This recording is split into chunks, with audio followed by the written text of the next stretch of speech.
I was hanging out with my friends not too long ago, and one of them asked me a really fun question. They're like, hey Dave, if you could possess any superpower, what superpower would you possess? And I said if I could possess any superpower at all, I possess late 50s, early 60s Soviet Union. Just for that landmass alone, guys. Think about it. You could snowmobile for 5 days. You still have a lot of snowmobiling left. A lot of young women in the crowd. Hey, young women. Hear a lot of you guys saying that you don't want old men telling you what to do with your bodies.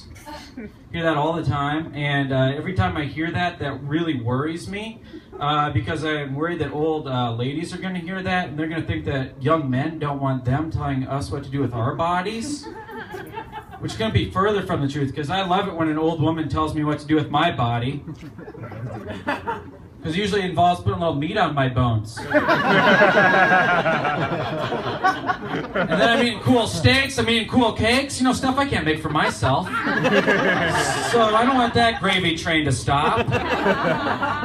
So old men, yeah, you can cut it out, but old ladies don't stop till I gots the gout.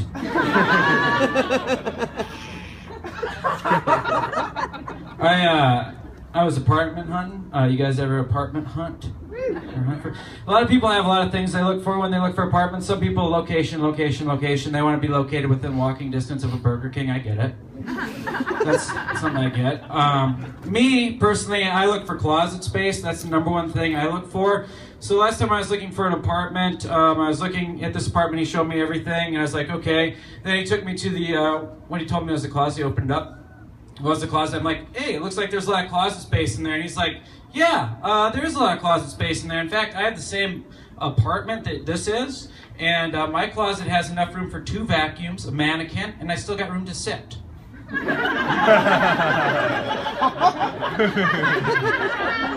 And he was like, it's my favorite thing, just to sit in that closet, close the door, and sing a song that I wrote that goes, ho, ho, ho, he, I'm the craziest boy that the world's ever seen. Crazier than mom, and I'm crazier than dad. I wear a wig, and my name is Brad.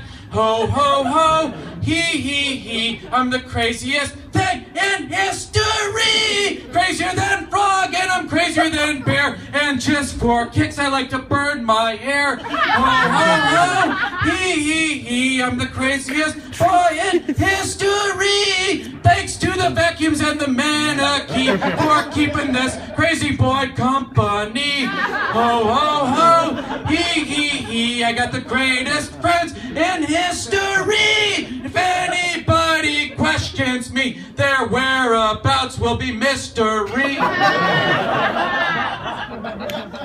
So I said, drop the lease, I'm signing.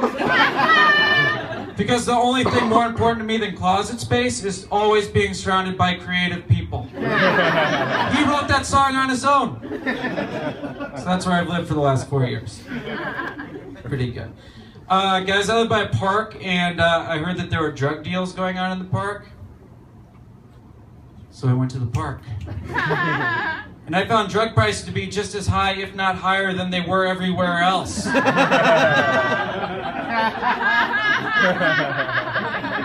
Drug deals my ass, you guys.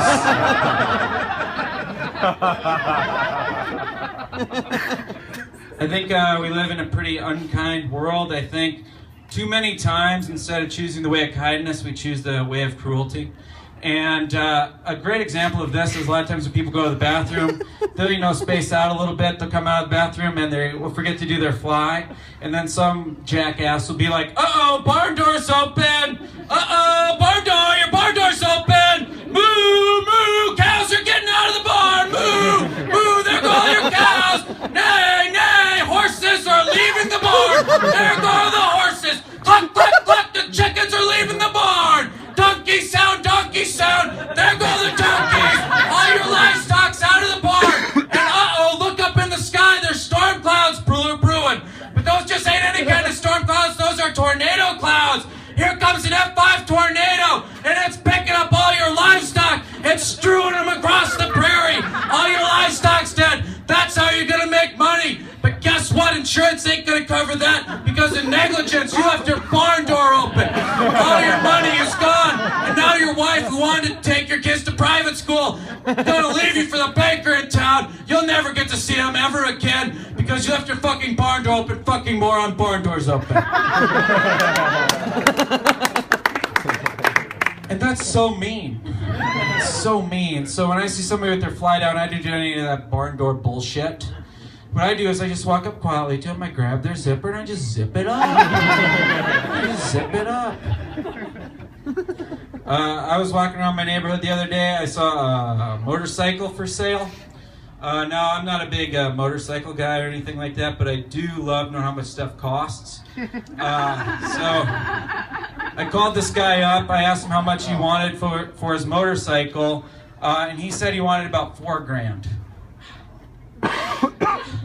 So I was like, I don't know about that. I'll do 2.5.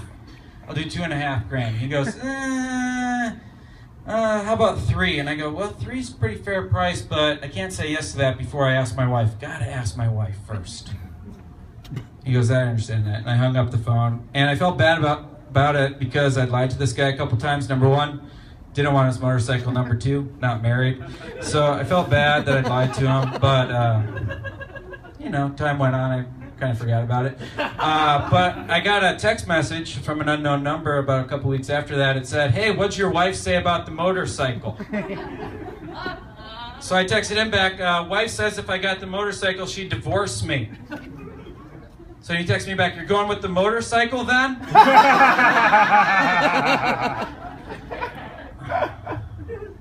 So I texted him back, LOL, you must be married too. And he texted me back, who do you think's making me sell my motorcycle?